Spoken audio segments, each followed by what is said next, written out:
Breaking news guys, negara Singapura bentar lagi bangkrut nih gara-gara negara Thailand sudah menemukan solusi inovatif yang bisa merubah peta perdagangan dunia. Dan kalau ini berhasil dilakukan, Singapura bakal rugi 600 triliun setiap tahunnya. Loh kok bisa ya guys? Kalau lo penasaran kenapa Singapura pasti bangkrut kalau ini terjadi, jangan di skip video ini, let's check this out. Jadi buat teman-teman yang belum tahu ya, Thailand itu sedang mempersiapkan jalur perdagangan baru yang menghubungkan Samudra Hindia dengan Laut Cina Selatan guys. Jadi mereka mau bikin jalan tol, jalan darat spesial untuk bawa kontainer-kontainer yang tadinya muterin Selat Malaka, sekarang udah bisa lewat jembatan darat, land bridge. Sebelumnya kan udah tahu lah, kita pernah bikin soal channel ya, bikin kanal aja, kanal KRA, tapi nggak bisa jadi-jadi karena begitu banyak isu politik di sana, termasuk gerakan-gerakan separatis mulai bertaburan, siap memisahkan diri kalau Thailand dibelah, Thailand Utara dan Thailand Selatan karena mau disodet, bikin terusan di sana. Nah sekarang ada solusi yang lebih gampang lah, yang sepertinya bakal lebih mudah untuk diterima masyarakat, yang namanya land bridge. Jadi Thailand mau menghubungkan sisi barat dan sisi timur negaranya dengan membangun proyek land bridge alias jembatan darat yang menghubungkan dua pelabuhan laut, yaitu Pelabuhan Ranong dan Pelabuhan Chumpong, yang dihubungkan rel dan tol kurang lebih panjangnya sekitar 100 km. Nah nilai proyek ini sekitar 458 triliun rupiah alias 28 miliar US dollar guys. Nah proyek pembangunan land bridge di Thailand ini betul-betul revolusioner sih guys. Kenapa? Karena mereka udah bikin perencanaan dari tahun 2024. Mulai roadshow dari kota ke kota, negara ke negara, mencari investor dari seluruh dunia. Mereka udah bikin project planning, udah bikin desainnya di tahun 2024 selesai. Tahun 2025 mereka udah mulai terima proposal. Mereka udah mulai akuisisi lahan. Jadi lahan-lahan udah dibebaskan. Dan mereka sudah memilih vendor-vendor yang akan membangun land bridge di Thailand. Tahun 2026 berdasarkan project implementation blueprint yang mereka punya, rencananya nih di Q3 2026 ini mereka udah tanda tangan kontrak untuk pelaksanaan pembangunan land bridge ini guys. Nah buat teman-teman ya, sebetulnya ini bukan hal yang mengejutkan dan gue juga gak kaget karena land bridge ini udah berulang kali gue suarakan supaya Southeast Asia itu gak lagi bergantung dengan negara kecil yang namanya Singapura. Khususnya buat Cina ini sangat strategik. Makanya lu jangan heran ya, project land bridge ini sebetulnya dari tahun 2023 udah dipresentasikan, dibikin seminar di seluruh dunia, tapi utamanya di mana? Di Cina. Karena apa? Thailand pengen download duit Cina nih lewat program BRI,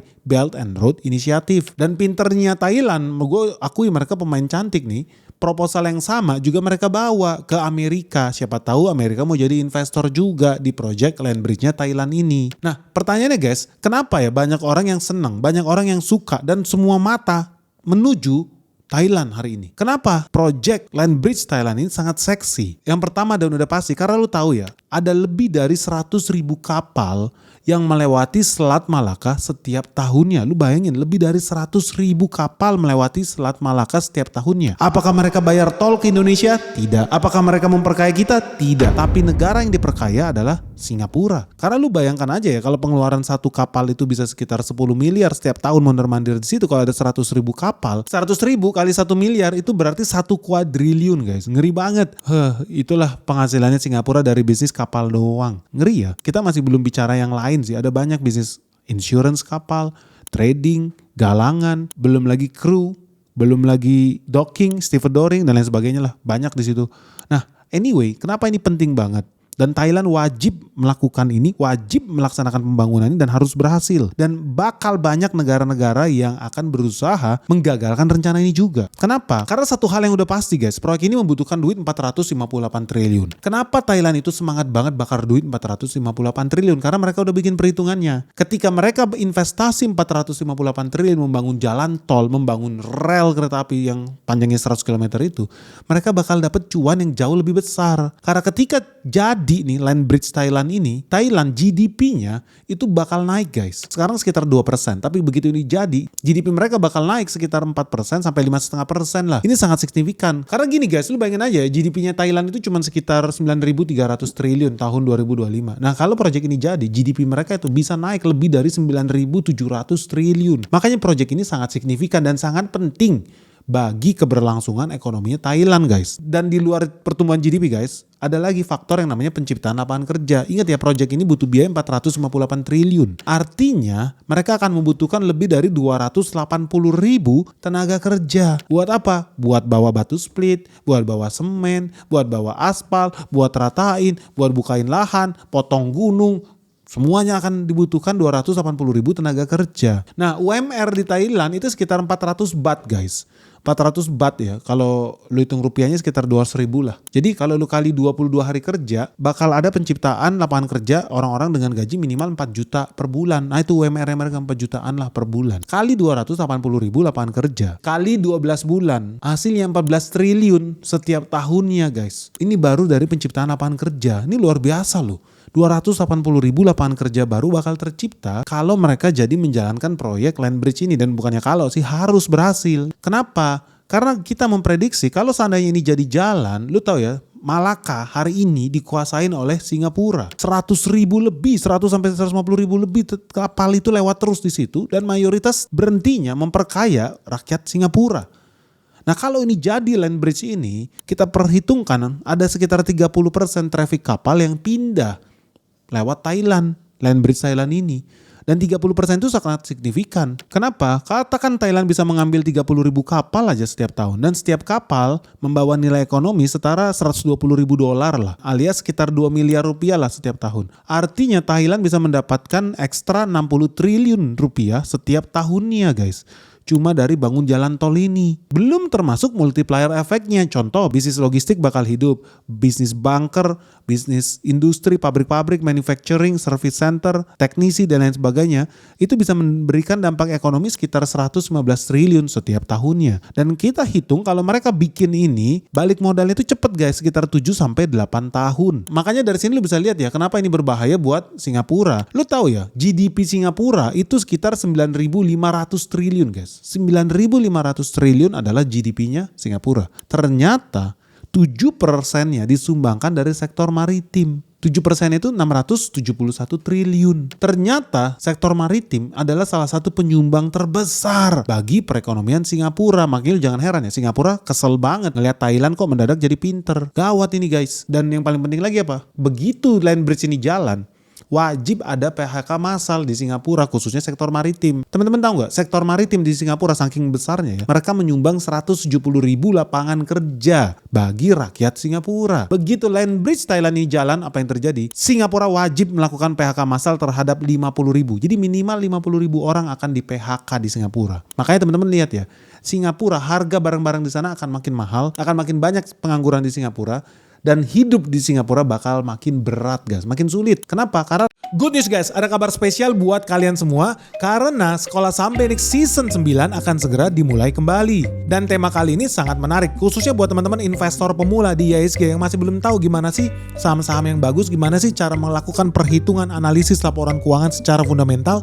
Ini saat yang baik untuk mendaftarkan diri kalian sekarang juga. Karena di sini kita bakal belajar gimana cara menilai suatu saham, cara menilai suatu emiten, baik dari segi bisnis maupun dari segi catatan keuangannya, sampai menghubungkan itu semua dengan analisis ekonomi makro. Dan yang bikin lebih seru lagi, di tema kali ini kita bakal bahas proyek Danantara. Gila nih, duitnya triliunan guys. Dan kita bakal bahas ini dengan lebih detail lagi di Sekolah Saham Benix Season 9. Dan buat kamu yang masih bingung gimana sih caranya profit di IHSG, kenapa sih penting untuk menjadi investor saham, lu bisa pakai kalkulator investasinya Benix yang ada di www.sekolahsahambenix.com. Di situ lu bisa tentukan target investasimu berapa. Lu pengen jadi miliarder di usia berapa? Lu pengen jadi triliuner di tahun keberapa? Dan dari sana lu bisa hitung gimana caranya bisa mendulang profit dari cuan di IHSG. So buat kamu yang belum bergabung di season sebelumnya, ini adalah kesempatan langka karena sekarang harganya diskon jadi 9 jutaan saja, alias diskon 25% guys. Ingat ya, ini diskon 25% hanya untuk 25 pendaftar pertama. Jadi tunggu apa lagi? Segera daftarkan dirimu sekarang juga melalui nomor WhatsApp yang ada di bawah ini 0811 868 959, atau bisa juga kunjungi website Sekolah Saham Benix di www.sekolahsahambenix.com. Yo guys, segera daftarkan dirimu sekarang juga. Sampai ketemu ya di Sekolah Saham Benix Season 9 yang akan segera dimulai di tanggal 7 Maret 2026. Oke guys, segera daftarkan dirimu sekarang juga. Sampai ketemu ya. Kenapa? Karena rakyat-rakyat negara-negara di pinggiran mereka di Asia Tenggara makin lama makin pintar, bukan makin bego. Kalau zaman dulu memang bodoh-bodoh, tapi sekarang Thailand udah mulai pintar guys. Udah gak takut lagi dia sama Singapura. Tapi jangan takut, Singapura juga gak kalah. Ketika kemarin Thailand mau bikin terusan kerap yang dilakukan, dia kirim agen-agen mereka buat bikin kerusuhan di Thailand. Nah hal yang sama juga sama sekarang terjadi. Ketika Thailand pengen membangun ekonominya, apa yang terjadi? Agen-agen rahasia Singapura langsung beraksi memprovokasi warga di Thailand. Begitu dapat dana segar, partai oposisi di Thailand, makanya lu jangan kaget, juga Dan ini terbukti dengan apa? Mulai bergerak nih partai oposisi di Thailand nih, pengkhianat bangsa juga ada di sana. Partai oposisi di Thailand mulai memprovokasi warga-warganya juga untuk melakukan penolakan terhadap pembangunan land bridge di Thailand yang betul-betul sangat penting bagi perekonomian mereka. Tapi ya namanya pengkhianat bangsa ya, mereka juga pengen memperkaya dirinya sendiri dan memperkaya negara Singapura. Apa yang dilakukan? Lu lihat di layar kaca, ratusan warga Chumpong sama Ranong disuruh demonstrasi, bakar-bakar, gelar spanduk, bikin kerusuhan. Buat apa? Supaya proyek ini gagal, sama seperti terusan Kra yang udah gagal. Sekarang land bridge ini juga mau dibikin gagal. Hebat emang Singapura. Dan memang mereka harus lakukan itu ya. Lu pikirin aja kalau lu jadi Singapura lu bakal ciptakan yang sama nggak? Kalau perlu bayarin pasukan-pasukan buat tembak-tembak di sana. Nah inilah geopolitik guys. Lu nggak bisa murni lihat ini sebuah bisnis biasa, enggak. Kenapa? Karena nyawa Singapura di ujung tanduk guys. 7% ekonomi mereka berasal dari sektor maritim. Maka lu jangan heran kalau Indonesia juga terus-terus diserang sama.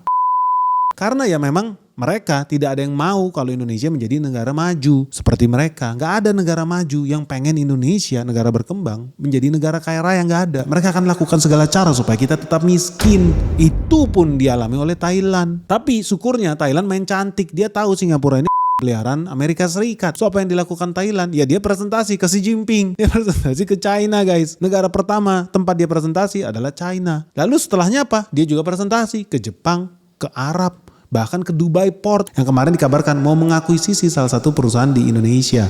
Menarik nih. Dan memang penting banget sekali lagi ya gue katakan ya. Penting banget nih. Karena Duta Besar Thailand follower Benix nih. Penting banget. Ini harus jalan. Ya sekali lagi. Karena 80% perdagangan di dunia ini masih pakai kapal guys. Belum ada sistem teleport. Kontainer gak bisa terbangin. Mahal. Aftur tuh mahal. Jadi penting buat perdagangan dunia makin lancar. Makin cepat. Makin murah. Ya harus lebih efisien jalur laut kita. Nah teman-teman dari situ lu bisa tahu ya berapa pentingnya jalur laut maritim ini ya. Karena ternyata 80% jalur dagang dunia itu lewatnya laut. Ya lebih logis lah. Sangat logis bahkan. Ya karena kontainer itu berat. Jadi lebih murah pasti kalau pakai kapal. Nah tapi yang paling penting apa? Dari 80% itu ternyata mayoritas lewat Selat Malaka. Kenapa? Karena ternyata 7 dari 10 kapal yang melintas di jalur perdagangan dunia, ada yang dari Panama lah, terusan Suez lah, India lah segala macam. Tapi ternyata 7 dari 10 kapal yang melintasi jalur perdagangan dunia itu pasti lewat Selat Malaka. Makanya penting banget terusan ini untuk jalan. Karena udah pasti menguntungkan buat pengusaha logistik. Teman-teman tahu kalau program ini jadi jalan, land bridge itu bisa mengurangi biaya kapal sampai 15% dan juga mengurangi waktu, lebih hemat waktu pelayarannya. Jadi ya buat gambaran aja guys, kenapa penting banget ya buat pengusaha logistik, pengusaha kapal, jalur perdagangan Thailand ini. Kalau land bridge ini jadi, lu bayangin ya, negara dengan populasi penduduk terbanyak di dunia yang namanya India itu sering dagang dengan Jepang. Oke, mereka lewat mana? Selat Malaka. Sekali berlayar butuh waktu berapa? 12 hari. Ada land bridge lebih hemat 2 hari. Lumayan gak? Lumayan banget. Kenapa? Karena mereka sekali berlayar satu kapal itu buat bensinnya aja minimal habis 10 M guys. Begitu land bridge ini jadi, mereka bisa hemat 2-3 M. Jadi penghematannya sangat signifikan. Itu baru dari segi bensin. Lu belum hitung gaji kaptennya, gaji krunya. Karena penghematan 2 hari itu sangat signifikan. Gaji kapten kapal itu guys itu ratusan juta setiap bulan. Hitungannya dari berapa hari kerja dia bekerja. Jadi kalau waktu kerja jadi lebih pendek, banyak pengusaha kapal yang seneng karena jadi lebih hemat. Biaya maintenance juga berkurang. Karena kan kalau kapal dihitung udah berapa jam ini dipakai. Itu yang penting supaya mesinnya maintenance-nya juga jadi lebih hemat. Cuman ya lagi-lagi ya yang namanya project strategik ya. Project seperti Thailand ini beda dengan project bikin kota hantu atau bandara hantu, itu beda. Gak ada yang make pun gak peduli orang juga karena gak pengaruh buat GDP sebuah negara. Nah tapi kalau land bridge ini penting karena sebelumnya kan Thailand tadi gue bilang ya, kita udah pernah bikin videonya loh 2 tahun lalu. Ada namanya Project Kanal Kra itu dan itu gagal sampai sekarang. Jadi dari sini teman-teman bisa lihat ya bahwa ya dari aspek bisnis sangat logis buat ini dijalankan. Buat pertumbuhan ekonomi dan kesejahteraan rakyat Thailand ini juga logis dijalankan. Tapi menurut lu, Singapura bakal diem aja gak sih melihat Thailand tambah sejahtera, tambah pinter dan bisa bikin bangkrut negara Singapura? Menurut lu Singapura bakal diem aja gak? Atau mereka akan lakukan sebaliknya? Tapi mereka harus siap guys, berhadapan dengan negara yang jauh lebih berkuasa dibandingkan Thailand, yaitu apa? Cina. Sangat signifikan buat Cina memastikan proyek ini berjalan. Kenapa sangat penting? Tadi yang gue udah bilang ya, 80% perdagangan dunia itu lewat kapal. Dari 80% itu ternyata mayoritas lewatnya lewat Selat Malaka. Artinya nyawa Cina ada di Selat Malaka, dikuasai oleh Singapura dan sekutunya. Teman-teman tahu, kapal induk Amerika Serikat aja mondar-mandir situ, US Nimitz tuh punya 2 reaktor nuklir tuh, mondar-mandir terus di Selat Malaka. Lu pusing apa nggak jadi Xi Jinping? Lu pasti pusing. Kenapa lu pasti pusing? Lu tahu impor minyak Cina 74% itu lewat Selat Malaka. Kalau terjadi perang dunia 3, Selat Malaka ditutup sama Singapura, sekutunya Amerika Serikat. Selat Malaka juga ada Malaysia, anjing peliharaannya Amerika Serikat. Kompak mereka pasti tutup Selat Malaka. Apa yang terjadi? Mati lampu Cina.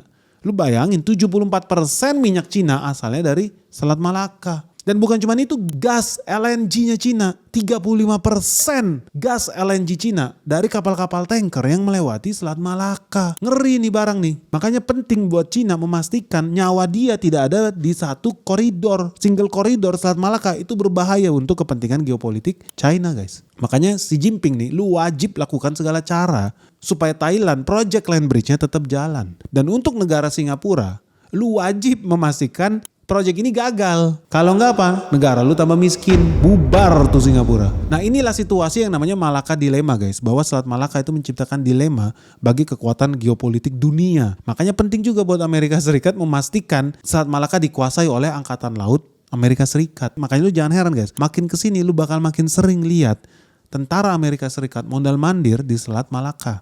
Supaya apa? Supaya Xi Jinping tidurnya gak nyenyak guys. Aduh ntar lagi mati lampu kan gak enak guys. AC gak dingin. Pusing. Nah kalau menurut teman-teman gimana guys? Setelah kita bahas semuanya ini, menurut lu sejujurnya karena secara geopolitik ini bahaya juga buat Amerika Serikat dan sekutunya, apalagi buat Singapura dan Malaysia, bahaya ini. Kayak terusan kerah atau bisa berjalan lancar nih land bridge ini. Dan yang paling penting nih, khususnya buat 2 negara, Singapura sama Malaysia guys. Ini penting banget. Singapura bakal lakukan cara apa lagi ya? Mereka udah bikin provokasi, demo-demo palsu, bayar media di sana buat bikin kekacauan sehingga ini batal proyek ini. Menurut lu Singapura bakal lakukan jurus apa lagi nih buat menghancurkan negara Thailand guys? Dan by the way guys, lu tau gak sih negara Malaysia sebenarnya udah bikin land bridge loh, menghubungkan Port Klang di sisi barat Malaysia dengan Port Kuantan di sisi timur Malaysia. Sebenarnya mereka udah bikin land bridge, tapi lu tau gak? Gagal total si dodol ini. Gagal, gak laku. Kok bisa? Penasaran gak lu kalau di next video kita bikin lebih detail soal ketolan Malaysia dalam program land bridge-nya mereka? Atau lebih baik kita bikin video tentang strategi Singapura mengadu domba rakyat Thailand. Gimana nih guys? Kalau setuju kita bikin lanjutan video ini, segera like video ini. Begitu mencapai 24.000 likes dalam 24 jam, kita bakal bikin sambungan video land bridge Thailand dan strategi geopolitik Singapura dan Malaysia. Oke guys, semoga video ini bermanfaat. Salam sehat, salam cuan. Bye-bye.